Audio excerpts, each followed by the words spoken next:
Sources of finance पे हो रही थी, उसमें कल हमने फ्लोटेशन पे बात कंप्लीट की थी और other methods of issuing shares में issue of right shares, bonus या स्क्रिप इशू भी इसको कहा जाता है। बोनस इशू या स्क्रिप इशू एक ही बात है, इन दो को हमने डिस्कस किया था।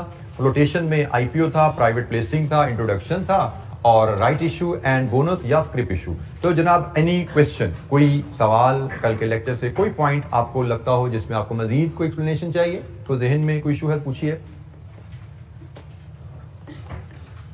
जी बेटा।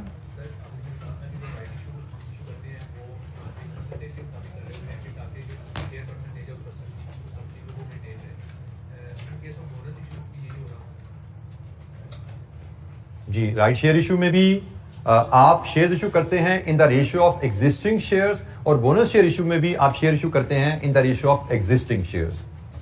जैसे मैंने आपको यहाँ पे कोई एग्जांपल में लिखा भी था, जैसे ये भी 145 है, हर जिस बंदे के पास 5 शेयर है, 5 शेयर के बदले 1 शेयर मिलने वाला है। और बोनस शेयर में भी लगभग ऐसी ही बात की जाती है, जैसे ये बात लिखी हुई है 142 है या 144 है, एक ही रेशो होगी, सब एग्जिस्टिंग शेयर होल्डर्स को उसी रेशो में शेयर ऑफर किए जाते हैं।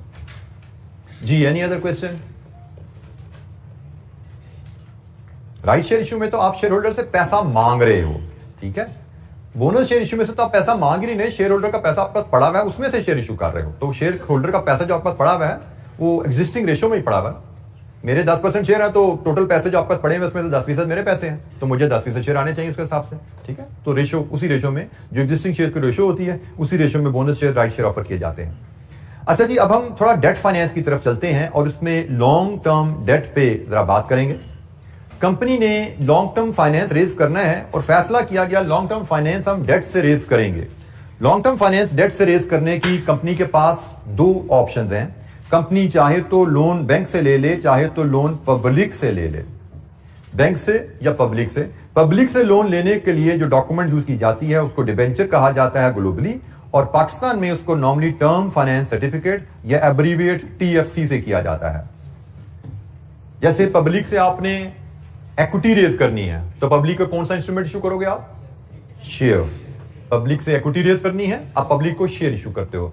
पब्लिक से डेट रेज करना है, आप पब्लिक को TFC इशू करते हो, टर्म फाइनेंस सर्टिफिकेट इशू करते हो। अदरवाइज बैंक से भी लोन लिया जा सकता है, दोनों ऑप्शन है। पहले हम बैंक लोन की ऑप्शन को ब्रीफली डिस्कस कर लें, क्योंकि जो पब्लिक लोन की ऑप्शन है उस पर हमारी डिस्कशन काफी लेंथी चलेगी। तो जनाब, bank are willing to provide you medium और लॉन्ग टर्म लोन, कस्टमर के लिए आपको देने पे तैयार है। कस्टमर जो कंपनीज हैं, they can borrow fixed amount and with interest इसको पे करते हैं। कैपिटल नॉर्मली मैच्योरिटी पे किया जाता है। यूजुअली एक असाइनमेंट, एक इंस्टॉलमेंट हो सकती है या पीरियोडिक इंस्टॉलमेंट भी हो सकती है। मैच्योरिटी पे इकट्ठा पे हो जाए या किस्तों में पे हो जाए, दोनों ऑप्शन अवेलेबल होती हैं।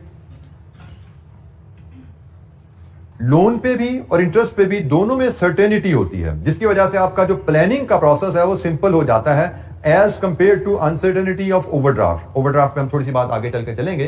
बैंक लोन आपने मीडियम टर्म में लिया या लॉन्ग टर्म में लिया, आपको पता है मुझे कब कब इसकी किस्त पे करनी है। से 5 साल का आपने लोन लिया है, आपको उसकी किस्तों की पेमेंट की तारीख भी पता है, उसको इंटरेस्ट पेमेंट का रेट भी पता है और इंटरेस्ट पेमेंट्स की डेट भी पता है। तो आपके लिए सर्टेनिटी है कि मुझे कब कितना पैसा पे करना है, बनिस्बत ओवरड्राफ्ट के जिसमें ऐसी रिस्ट्रिक्शंस नहीं होती। जैसे ओवरड्राफ्ट की अगर हम बात करें, कंपेयर कर रहे हैं हम लोन को ओवरड्राफ्ट से। ओवरड्राफ्ट एक शॉर्ट टर्म फैसिलिटी होती है। क्या होती है ओवरड्राफ्ट, को बताएगा आगे चल के, बात तो हमने करनी है, लेकिन फिलहाल चले अब सामने आई गया, थोड़ा डिस्कस कर ले, पता ही होगा आप लोगों को कुछ ना कुछ। What is overdraft? Temporary facility होती है कि अगर आपके अकाउंट में पैसे खत्म हो जाए और आपकी कोई पेमेंट ड्यू हो जाए तो बैंक आपको अलाउ करता है कि कुछ उधार ले लो बैंक से टेम्परेरी, लेकिन वो सिर्फ उधार टेम्परेरी दिया जाता है। जैसे ही पैसे वापस आए आपको फौरन उसको वापस करना होता है, ठीक है। तो ये उसमें एक इशू होता है। लोन में ऐसा नहीं है, आपने एक पैसे ले लिए, आपको पता है मैंने 2 साल बाद देने हैं, मैंने 5 साल बाद देने हैं, और कितना कब इंटरेस्ट देना है वो भी आपको पता है। ओवरड्राफ्ट जैसे ही पैसे आए वापस करना जरूरी होता है, तो इस लिहाज से इसकी प्लानिंग मुश्किल हो जाती है। अच्छा जी, लोन के लिहाज से एक और जो फीचर आता है, इसका इंटरेस्ट भी और लोन की अरेंजमेंट पे जो पैसे आपने बैंक को पे किए हैं वो अलाउबल, टैक्स अलाउबल होते हैं।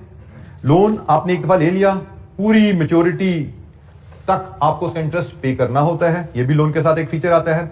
लोन में जब भी आप लेते हो, लोन के साथ कोवेनेंट्स, शराइत आती हैं।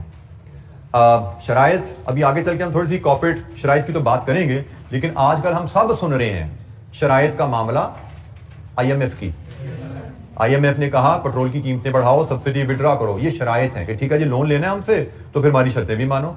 इनको कोवेनेंट्स कहा जाता है, ठीक है, इनको terms and condition of the loan या कोवेनेंट्स कहा जाता है। आप जब भी लोन लोगे किसी भी पार्टी से, वो कुछ शराइत लगाती है और अगर आप वो शराइत को पूरा नहीं करते तो लोन इमीडिएटली रीपेबल हो जाता है। लोन लिया आपने 5 साल का, लेकिन 6 महीने बाद आपने एक टर्म ब्रीच कर दी, वो टर्म ब्रीच होगी, आपने शर्त पूरी नहीं की तो लेंडर जो है इमीडिएटली रीपेमेंट डिमांड कर सकता है।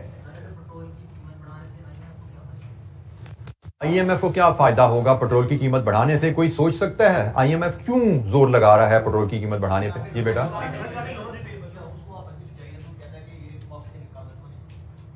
लेंडर जब पैसा देता है तो सबसे अहम चीज उसके लिए होती है, लेंडर सिर्फ लोन उसी को देगा जो उसको लोन की वापसी के लिए अपनी इनकम के जराए बता पाएगा। तो पाकिस्तान अनफॉर्चुनेटली अपनी इनकम के जराए नहीं बता पा रहा कि लोन मांग रहा है लेकिन लोन वापस कहां से पैसे आएंगे करना है, ये पाकिस्तान बता नहीं पा रहा। तो फिर IMF उनको कह रहा है कि भाई ये जो पेट्रोल पे कीमत बढ़ाओ, इससे जो तुम्हें मुनाफा आएगा उस मुनाफे से मेरा लोन पे करना, ठीक है, क्योंकि लेंडर लोन देने से पहले इस चीज में इंटरेस्टेड है कि लोन वापस कैसे आएगा। बारोअर जो है पैसे जो ले रहा है वो कहां से कमा के, किस सोर्स से कमा के पैसे वापस करेगा। मुझे याद है ग्रुप में किसी ने पूछा था कि कहीं पे कि लोन तो सिक्योर्ड होता है तो फिर लेंडर को उसकी वापसी की टेंशन क्या है? तो बेटा लोन सिक्योर जरूर है लेकिन सिक्योरिटी लोन सिक्योर जरूर होता है लेकिन लेंडर कभी नहीं चाहता कि कंपनी डिफॉल्ट करे और उसको सिक्योरिटी को बेच के पैसे रिकवर करने पड़े, क्योंकि सिक्योरिटी को बेच के पैसे रिकवर करना is not that much simple. उसमें खर्चे भी इन्वॉल्व हो जाते हैं, कोर्ट्स भी इन्वॉल्व हो जाती हैं। इतना आसान नहीं है कि आपने डिफॉल्ट किया और बैंक आपकी चीज उठा के भेज आएगा, उसको कोर्ट से परमिशन लेनी पड़ती है। तो उसमें डिलेज भी आते हैं, उसमें कॉस्ट भी आती हैं, उसमें इश्यूज भी आते हैं, अनसर्टेनिटीज भी आती है, कोई ऐसे प्रॉब्लम ना राइज हो जाए कि हमारे पैसे फंस ना जाए, ठीक है। तो बैंक पहले तो पूरी तसल्ली करता है कि भाई जो बोरोअर है वो पैसे कमा के दे पाएगा। जब उसकी तसल्ली हो जाए फिर लोन अप्रूव होगा, लेकिन सिक्योरिटी एहतियातन ली जाती है। जी जनाब, एनी क्वेश्चन, कोई सवाल? अच्छा जी, हम बात कर रहे थे कि कोवेनेंट अगर कोई ब्रीच हो जाए तो इमीडिएटली लेंडर बोरोअर से पैसे वापस मांग सकता है, रीपेबल हो जाता loan. Can be taken out in foreign currency as a hedge of foreign investment, ये भी एक बैंक लोन में ऑप्शन हमारे पास अवेलेबल होती है। हेज क्या है ये हमने रिस्क मैनेजमेंट का एरिया पढ़ने हैं इंशाअल्लाह, आखिरी टॉपिक हमारा होगा, उसमें हम जाके इस बात को डिस्कस करेंगे। फॉर द टाइमिंग ये पॉइंट आपके सामने एक मैं कह सकता हूं for the timing explanation conceptual background में अभी नहीं दे रहा, लेकिन जब आप रिस्क मैनेजमेंट का एरिया पढ़ेंगे तो उसके बाद रिवीजन में ये पॉइंट आपके सामने आएगा तो इसको आप एब्जॉर्ब कर पाएंगे। Company can offer security in order to secure a loan, ये जी बात हम कर चुके हैं। अच्छा ये तो ब्रीफ था, जैसे मैंने कहा बैंक लोन के कुछ फीचर्स हमने बात कर लिए वेरी ब्रीफली। हमें 2-3 नंबर का नोट आई, MCQ में कोई चीज आ जाए हम इसको डिस्कस करेंगे। ज्यादा जो लंबी डिस्कशन हमारी होनी है वो पब्लिक से जो डेट लेने के लिए जो डॉक्यूमेंट है डिबेंचर या TFC, इस पे होनी है जी। डिबेंचर या TFC होता क्या है? It is a written acknowledgement issued by the company to investor, generally public होती है, usually contain provision relating to, इसमें क्या क्या चीजें शामिल होती हैं? डेट कितना लिया है कंपनी ने आपसे, उसकी रीपेमेंट डेट क्या है और रीपेमेंट का पैटर्न किस्तें क्या होनी है, और इंटरेस्ट पेमेंट और उसका पैटर्न क्या होने वाला है, ठीक है। ये कुछ ब्रीफ इंफॉर्मेशन आपके जो आपको TFC सर्टिफिकेट दिया जाता है, जो डिबेंचर सर्टिफिकेट दिया जाता है, उस पर ये ब्रीफ इंफॉर्मेशन होती है। डिबेंचर्स के लिए commonly interchangeably loan notes, loan stock और कॉर्पोरेट बॉन्ड की टर्म भी यूज की जाती है इंटरनेशनली। पाकिस्तान में तो उसको TFC कहा जाता है, इंटरनेशनली उसको डिबेंचर भी कहा जाता है। Internationally loan notes, loan stock, corporate bonds, ये भी डिबेंचर्स के ही अल्टरनेटिव टर्म्स हैं। डिबेंचर से रिलेटेड कुछ टर्मिनोलॉजीज। डिबेंचर्स भी just like shares can be listed and traded in stock exchanges और दे may be unlisted.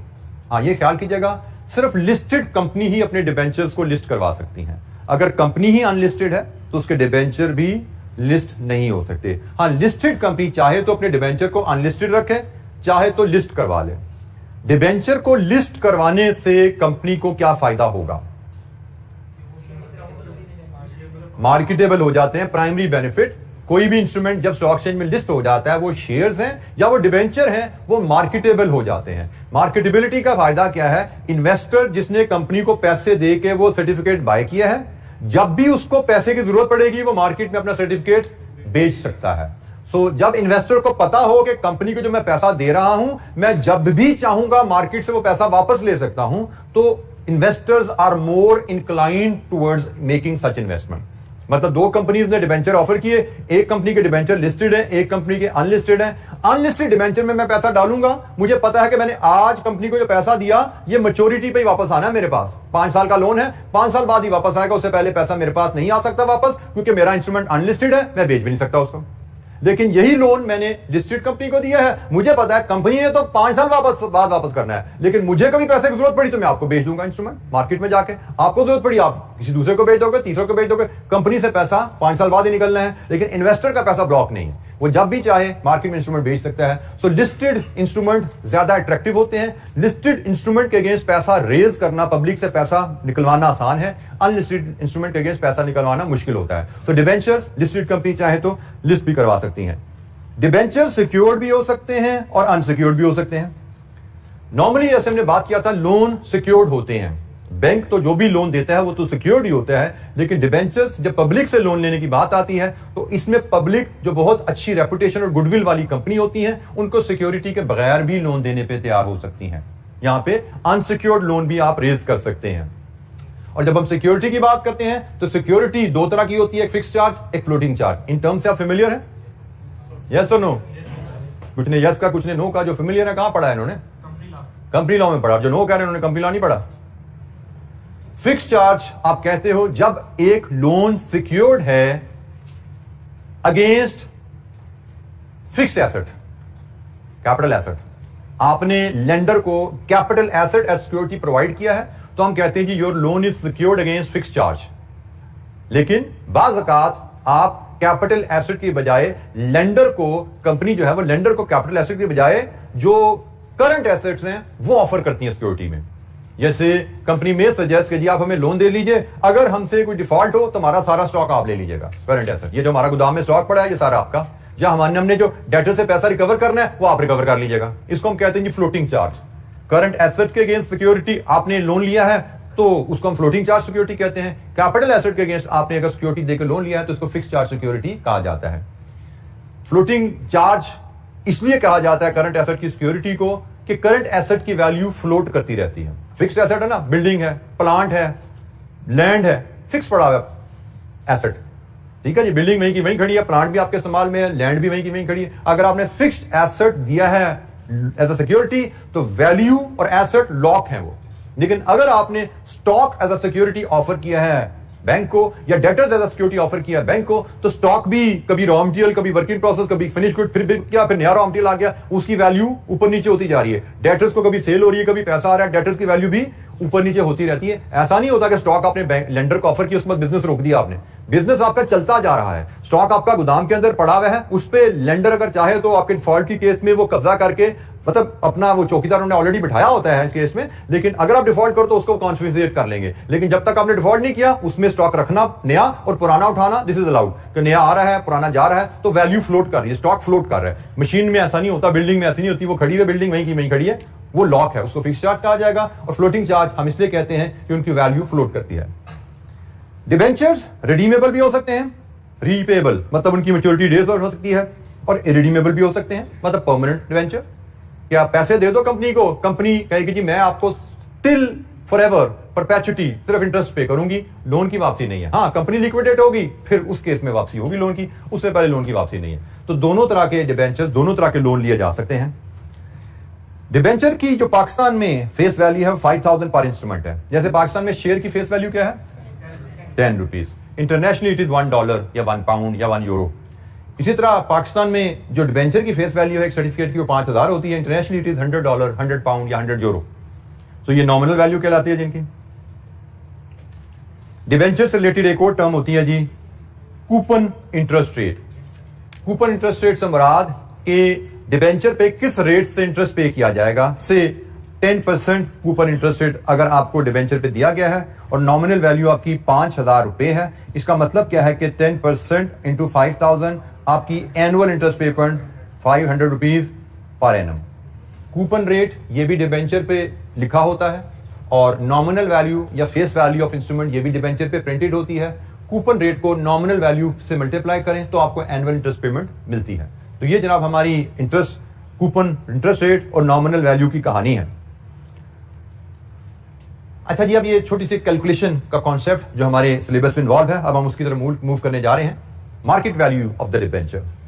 Every debenture instrument which is listed in stock exchange will have a market value as well. Nominal value जो face value है, जिसपे जो printed है आपके debenture के ऊपर, जैसे मैंने कहा पाकिस्तान में नॉमिनेट 5,000। डिबेंचर एक दफा जब इशू हो जाता है और वो लिस्टेड डिबेंचर है, देन मैंने एक डिबेंचर खरीदा, उसके बाद ऑनवर्ड मैं बेचना चाहता हूं आपको, तो फिर मार्केट में जाया जाता है, मार्केट में देखा जाता है प्राइस क्या चल रही है।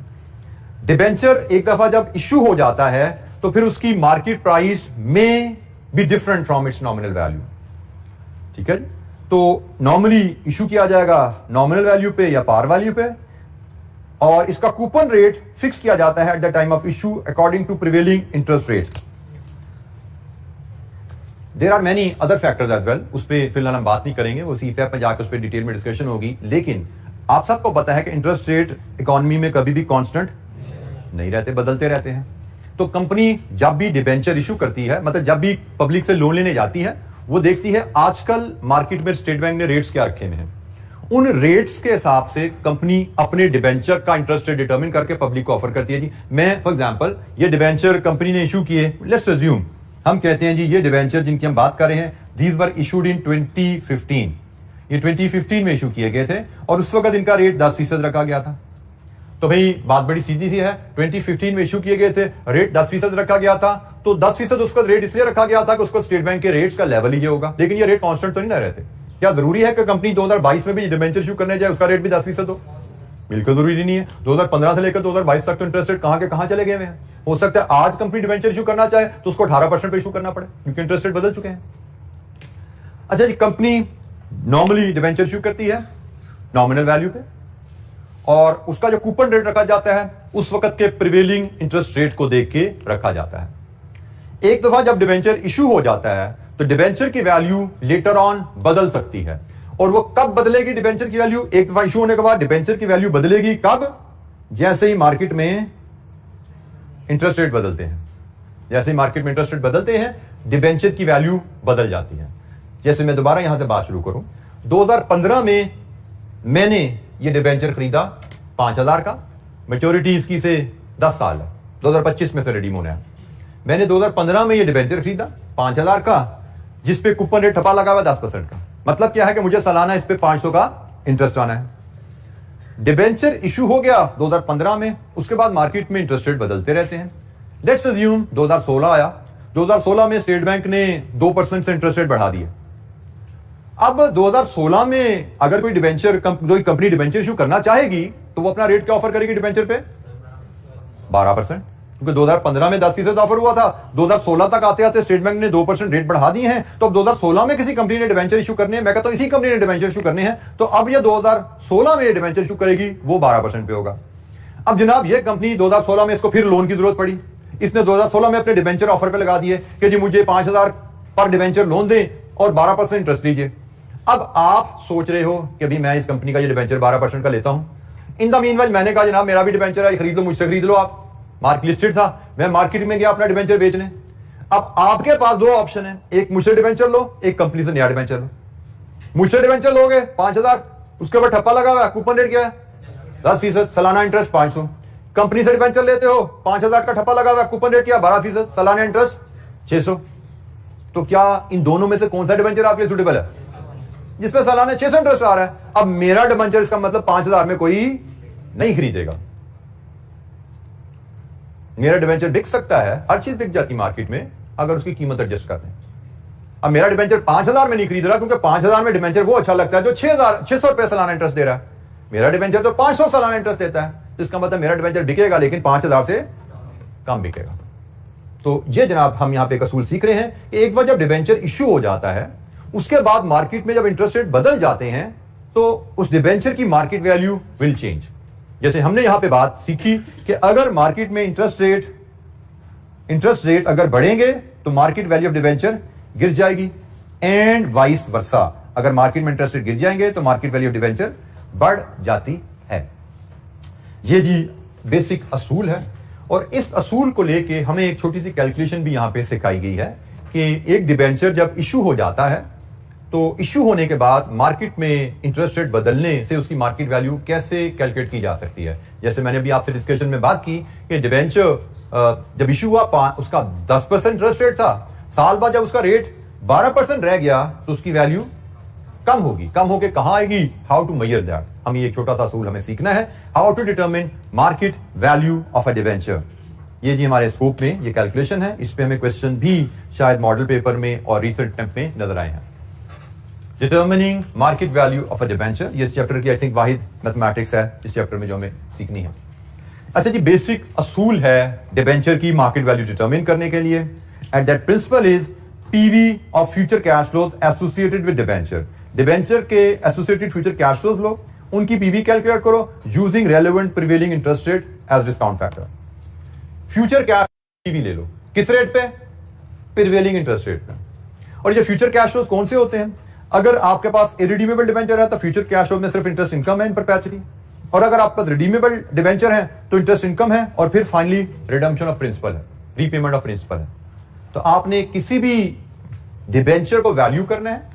आप देखो कि भाई ये डिबेंचर अगर मेरे पास है तो मुझे इस डिबेंचर से फ्यूचर में कब कब कितना कितना पैसा आएगा। कैश फ्लो फ्यूचर सर्टेन करो। इरिडीमेबल डिबेंचर में सिर्फ इंटरेस्ट आता है, हमने अभी बताया, वो रीपे नहीं होता।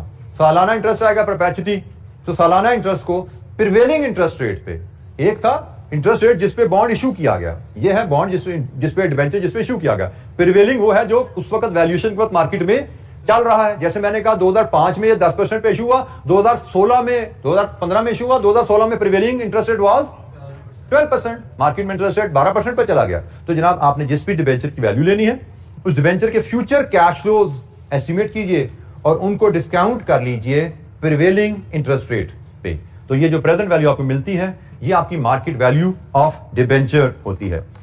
अच्छा जी, हमारे पास पेज 89 नोट्स पे कुछ एग्जांपल एंड एक्टिविटीज हैं, हम उनकी मदद से उनको देखते हैं। और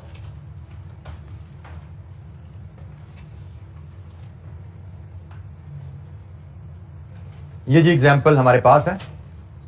हमें डेटा दिया गया है, X limited has the following data relating to its TFC issued few years ago. कुछ साल पहले इशू किया था टीएफसी जी।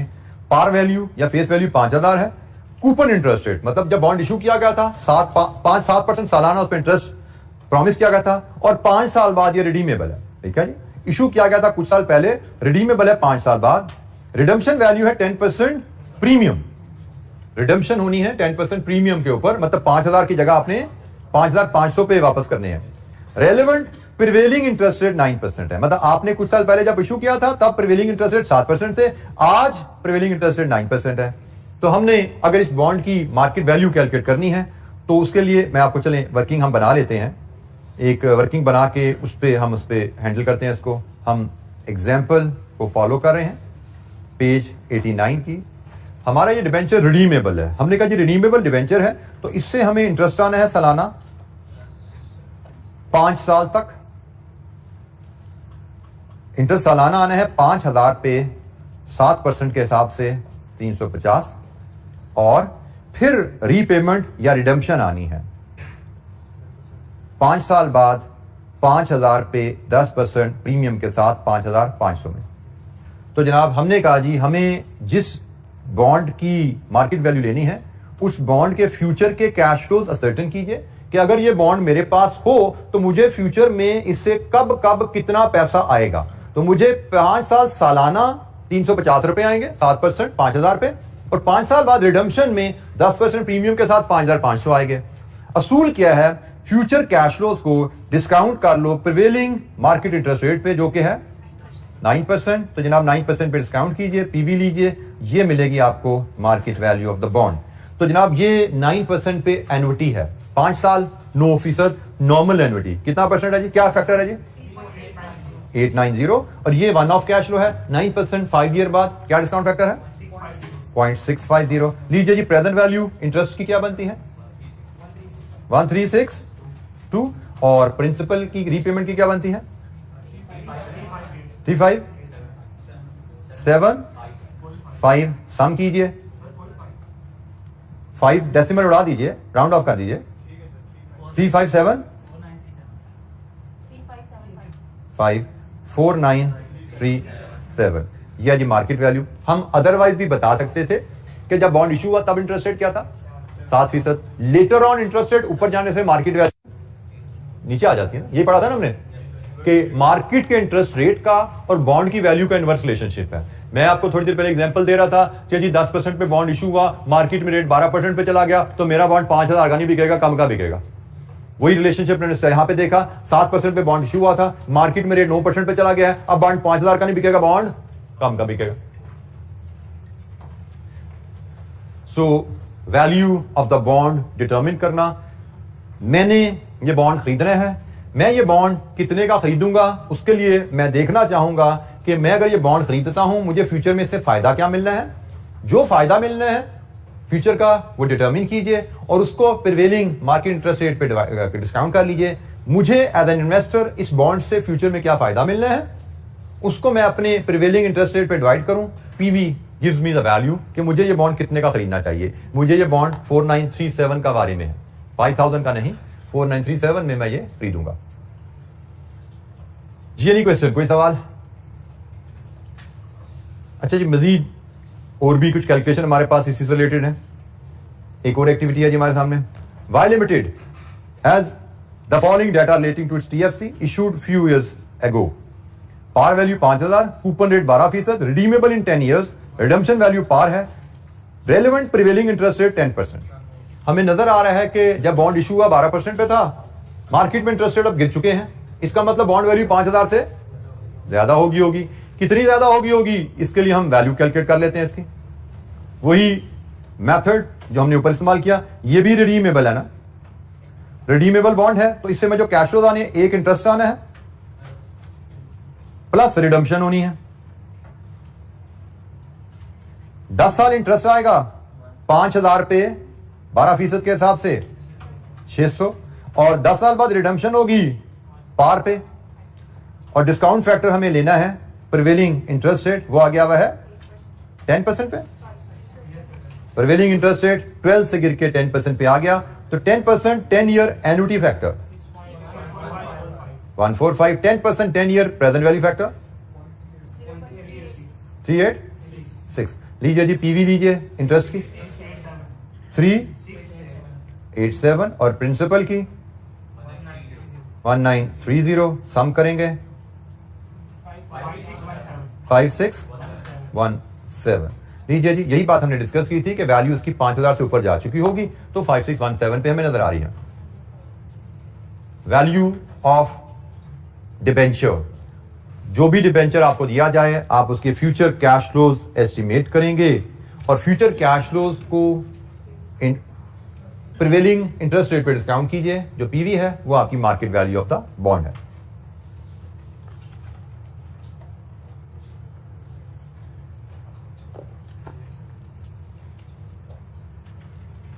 एक और एक्टिविटी हमारे पास है। Z limited has the following data relating to its irredeemable debenture, मतलब रीपेबल नहीं है। TFC issued few years ago, par value 5000, coupon interest rate 10%, relevant prevailing interest rate 8%। तो जनाब हमने कहा हमें पीवी ऑफ कैश फ्लो लेनी है कि अगर मैं ये इंस्ट्रूमेंट बाय करूं तो मुझे इस इंस्ट्रूमेंट से सालाना क्या रिटर्न आनी है। ओनली इंटरेस्ट, रिडीमेबल नहीं है ना, सिर्फ इंटरेस्ट आना है और परपेचुटी में आना है। ठीक है जी, तो ये डिस्काउंटिंग इन परपेचुटी इंटरेस्ट की लेनी है आपने market value of the bond जो आनी है that will be annual interest divided with prevailing interest rate. तो एनुअल इंटरेस्ट हमारा 5000 किस रेट पे ये इशू हुआ है 10% पे, और प्रिवेलिंग इंटरेस्ट क्या चल रहा है 8% पे। लीजिए जी 500 ओवर 8% या 0.08, व्हाट इज द वैल्यू 6250, ये है जी बॉन्ड की वैल्यू। हमने जब बॉन्ड खरीदा तब मार्केट में इंटरेस्ट 10% चल रहा था, अब मार्केट में इंटरेस्ट गिर गया है। मार्केट में इंटरेस्ट रेट गिर जाने से बॉन्ड की वैल्यू ऊपर चली जाती है, ये इनवर्स रिलेशनशिप है। 5000 पे बॉन्ड इशू हुआ था लेकिन उस वक्त रेट था 10%, मार्केट में रेट 8% हुआ तो बॉन्ड की वैल्यू ऊपर चलेगी, ये इनवर्स रिलेशनशिप है, वी शुड रिमेंबर। जी एनी क्वेश्चन?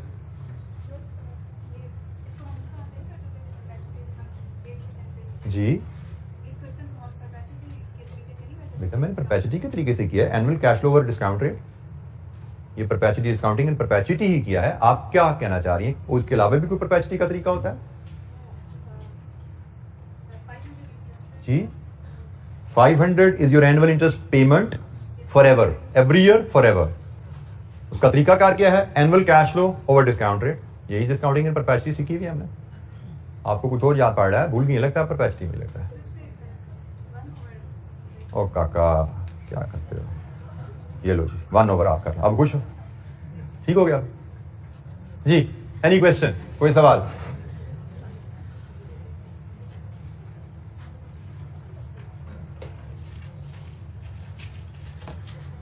अच्छा जी, हमने जो बात हम डिस्कस कर रहे थे, कॉन्सेप्ट जब डिस्कस कर रहे थे, वो ये टर्म्स थी कि बॉन्ड जब इशू किया जाता है, कूपन इंटरेस्ट रेट फिक्स किया जाता है। At the time of issue जो मार्केट इंटरेस्ट रेट है उसके हिसाब से कूपन इंटरेस्ट रेट डिटरमिन किया जाता है। कूपन इंटरेस्ट रेट से मुराद क्या है? नॉमिनल वैल्यू को कूपन इंटरेस्ट रेट पे मल्टीप्लाई करके एनुअल इंटरेस्ट पेमेंट निकाली जाती है। कंपनी ने अगर 20 साल का बॉन्ड इशू किया, 20 साल कंपनी ने इसी रेट पे इंटरेस्ट पे करते रहना है। मार्केट में रेट ऊपर जाए नीचे जाए, कंपनी ने एक बार रेट इशू कर दिया, बॉन्ड इशू कर दिया, तो कंपनी का रेट फिक्स रहेगा। अच्छा जी, लेकिन हमने बात की कंपनी ने एक बार बॉन्ड इशू कर दिया, उसके बाद अगर मार्केट में इंटरेस्ट रेट बदल जाते हैं, ऊंच नीच हो जाते हैं, तो कंपनी की पेमेंट पे असर नहीं पड़ता, बॉन्ड की वैल्यू पे असर पड़ जाता है। सब्सिक्वेंटली बॉन्ड इशू करने के बाद अगर मार्केट में इंटरेस्ट रेट बढ़ जाए तो बॉन्ड की वैल्यू नीचे चली जाएगी। अगर सब्सिक्वेंटली मार्केट में इंटरेस्ट रेट गिर जाए तो बॉन्ड की वैल्यू ऊपर चली जाती है। ये रिलेशनशिप है। और मार्केट में इंटरेस्ट रेट्स को लेके, कूपन रेट को लेके, पार वैल्यू को लेके बॉन्ड वैल्यू कैसे एस्टिमेट की जाती है, उसका हमने प्रिंसिपल डिस्कस किया, उसकी हमने कुछ एक्टिविटीज भी परफॉर्म की। Any question? Determining market value of a TFC, a debenture.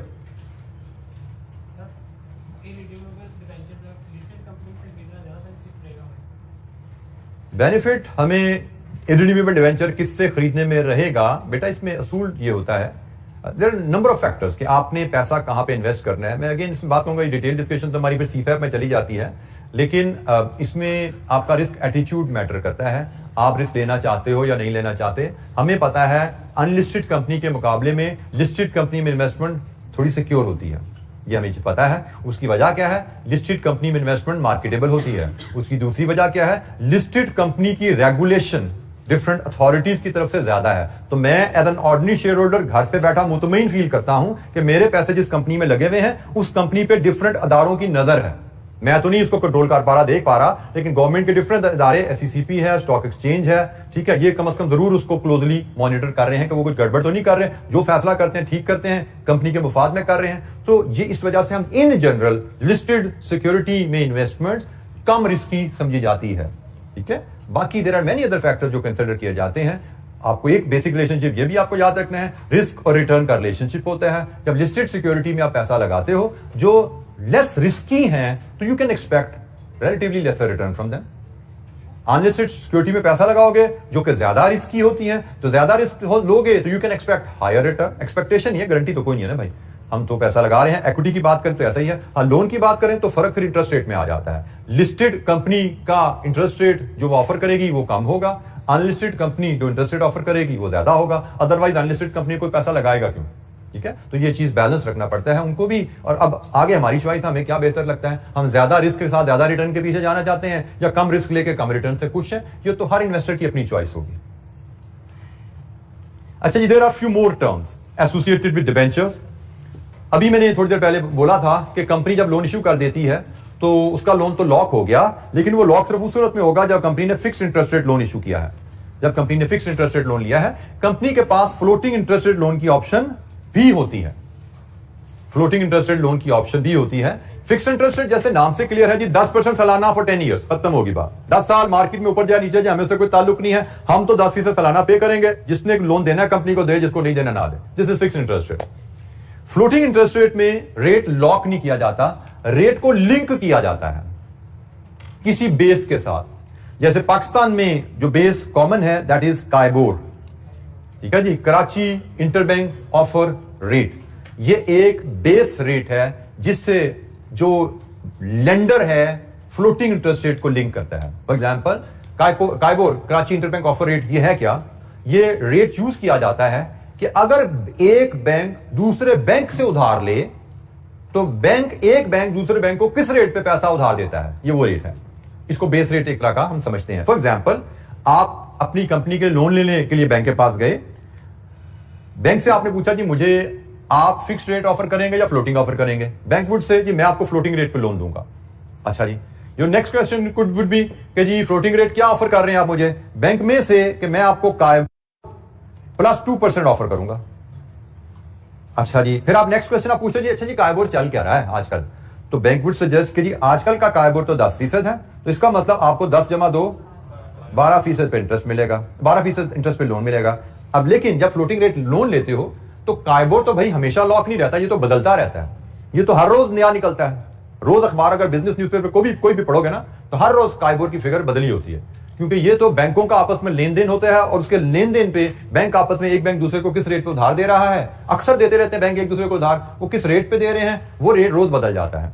But हमारा इंटरेस्ट रेट नहीं बदलता। नॉर्मली जब हम लोन लेने जाते हैं बैंक हमें लिंक तो कायबोर से कर देगा, लेकिन साथ एक रिव्यू का पीरियड डाल देता है कि जी हम इसको एनुअल रिव्यू करेंगे। आप लोन लेने के 5 साल का, तो बैंक में सजेस्ट हम इसको एनुअल रिव्यू क्या करेंगे, मतलब हमने 1 जनवरी 2022 को देखा क्या कायबोर है, कायबोर +2 करके लोन आपको इशू कर दिया, इसके बाद 1 जनवरी 2023 को फिर देखेंगे कायबोर क्या चल रहा है। हो सकता है कायबोर ऊपर चला गया हो सकता है कायबोर नीचे आ गया हो, ये तो चलेगा ना, स्टेट बैंक के ऊपर कंट्रोल में चीजें कंट्रोल करना। स्टेट बैंक इंटरेस्ट रेट बढ़ाएगा तो कायबोर भी ऊपर चला जाएगा, स्टेट बैंक इंटरेस्ट रेट गिराएगा तो कायबोर भी नीचे आ जाएगा। तो this will keep on changing. हमारा रिव्यू हो सकता है एनुअल हो, हमें 1 जनवरी 2022 को लोन दिया गया 10 + 2 12% पे, फिर 1 जनवरी 2023 को देखा जाएगा, हो सकता है कायबोर वहां तक जाते जाते 9% पे आ जाए, तो 9 + 2 हमारा रेट 11% हो जाएगा।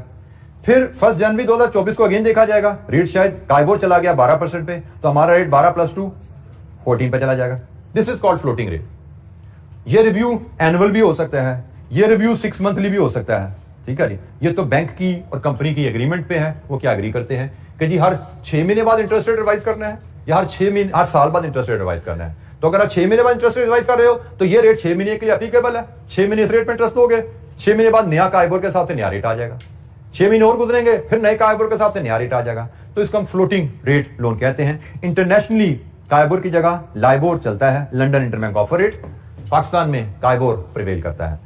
तो लोन लेने आप जाते हैं तो लोन आपको फिक्स रेट पे भी मिल सकता है, फ्लोटिंग रेट पे भी मिल सकता है। आपने कौन सा लोन लेना है ये आपकी जरूरत पे भी डिपेंड करता है और आपको ऑफर पे भी डिपेंड करता है। बाज़ का आपको दोनों ऑप्शन अवेलेबल हो सकती हैं, आप अपनी जरूरत के हिसाब से अपने मिजाज के हिसाब से इनमें से कुछ चुनोगे, और बाज़ का आपको ऑप्शन ही अवेलेबल होती है। So how to select option, again BFD। हम यहाँ पे सिर्फ ABC सीख रहे हैं, डिफरेंट टर्म से फेमिलराइज कर रहे हैं, इनकी डिटेल इनकी बारीकियां ये सारी हमारी BFD में CFA4 में डिस्कस होनी है। वहां पे इस पे इंटरेस्ट रेट की डिस्कशन पे हमारे कोई 6, 7, 8 घंटे लग जाने हैं, ठीक है। पर यहाँ पे हमारे लिए सिर्फ इतनी सी बात ही है कि भाई हम फिक्स रेट लोन भी ले सकते हैं, हम फ्लोटिंग रेट लोन भी ले सकते हैं। फ्लोटिंग रेट लोन क्या होता है, बेस से लिंक किया जाता है और वो बेस पीरियोडिकली बदलती रहती है, और जब पीरियोडिकली बेस बदलेगी तो एग्रीड पीरियड के हिसाब से हमारा इंटरेस्ट रेट भी लोन पे बदलता रहता है।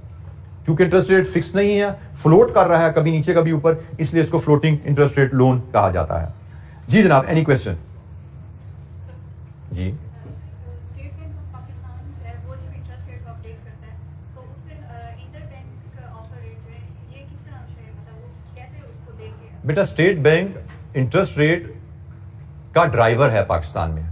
वो through it's monetary policy interest rates को कंट्रोल कर रहा है।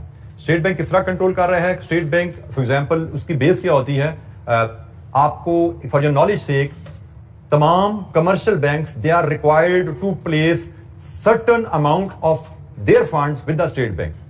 ये एक लॉ है पाकिस्तान में, वो XYZ परसेंटेज होती है कि किसी भी बैंक के पास पब्लिक के जो डिपॉजिट्स हैं उसका X% पब्लिक ने स्टेट बैंक के पास डिपॉजिट रखवाने हैं, और उस डिपॉजिट पे स्टेट बैंक आपको इंटरेस्ट पे कर रहा है। वो मिनिमम डिपॉजिट होती है। फॉर एग्जांपल आपको क्या जी आपने 30% डिपॉजिट स्टेट बैंक को देना है, दिस इज मिनिमम। अब वो स्टेट बैंक का डिपॉजिट रेट है से 6%। अब स्टेट बैंक उस रेट को बदलता रहता है, मार्केट में इंटरेस्ट रेट बदलने से मुराद क्या है, वो रेट बदलते रहते हैं। स्टेट बैंक उस रेट को बदल सकता है, वो हो सकता है बढ़ा के उसको 7% कर दे।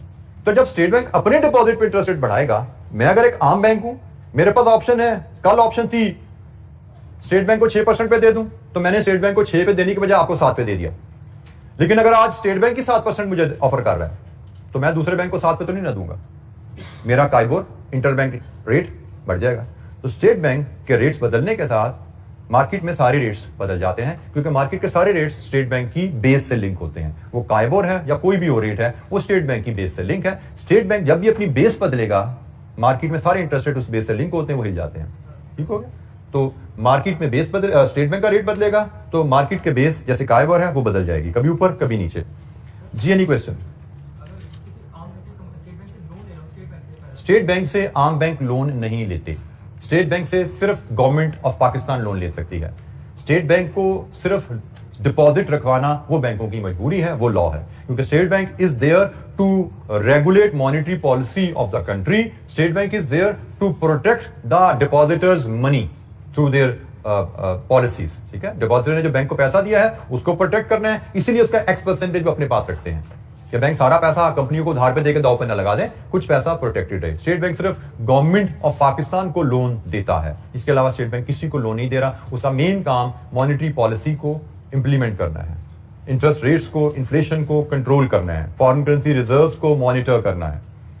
जी एनी क्वेश्चन? जब कोई आम पर्सन बैंक से लोन ले रहा होता है तो वो तो इंटरेस्ट बहुत ज्यादा चार्ज कर रहे होते हैं एज कंपेयर टू काइबोर और जो। बेटा मैंने यही तो कहा, काइबोर प्लस किया जाता है।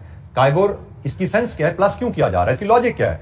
बैंक विल से कि भाई मुझे काइबोर, मैंने किसी बैंक से पैसा उधार लेके आपको देना है ना, तो काइबोर 10% तो मैंने बैंक को देना है, आपको देना तो कुछ मैंने भी तो कमाना है ना, मेरे भी तो खर्चे हैं, तो 2% मेरा मार्जिन है। This is the way bank is pitching to you कि जी 10% तो मुझे दूसरे बैंक को पैसे देने हैं जिससे मैं पैसा ले रहा हूं, 2% जिसके ऊपर मैं कमाना चाहता हूं, तो 10+2 मैं आपको 12% उधार दूंगा।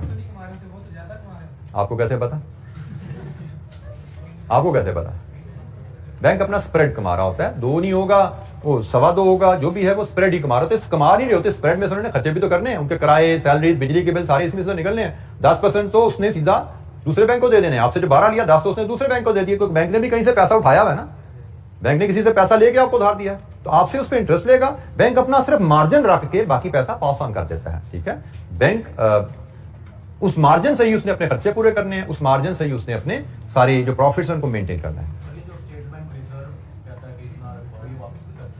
जी बेटा, आपकी जो स्टेट बैंक के पास आप जो पैसा रखवाते हैं कमर्शियल बैंक, वो बैंकों का पैसा है। अगर डिपॉजिटर पैसा बैंक से निकाल लेगा, बैंक के पास डिपॉजिट कम हो गए, तो बैंक स्टेट बैंक से पैसा भी उसी रेशो से निकालेगा, क्योंकि रिक्वायरमेंट क्या है कि बैंक को जो पब्लिक का पैसा उसके पास पड़ा है उसका X% स्टेट बैंक के पास रखना है। पब्लिक बैंक से पैसा निकालेगी तो बैंक भी स्टेट बैंक से पैसा निकाल सकता है। अच्छा जी, आज के लिए इतना ही, बाकी इंशाअल्लाह नेक्स्ट वीक हम इस डिस्कशन को कैरी करेंगे सोर्स ऑफ फाइनेंस पे। थैंक यू, अस्सलाम वालेकुम।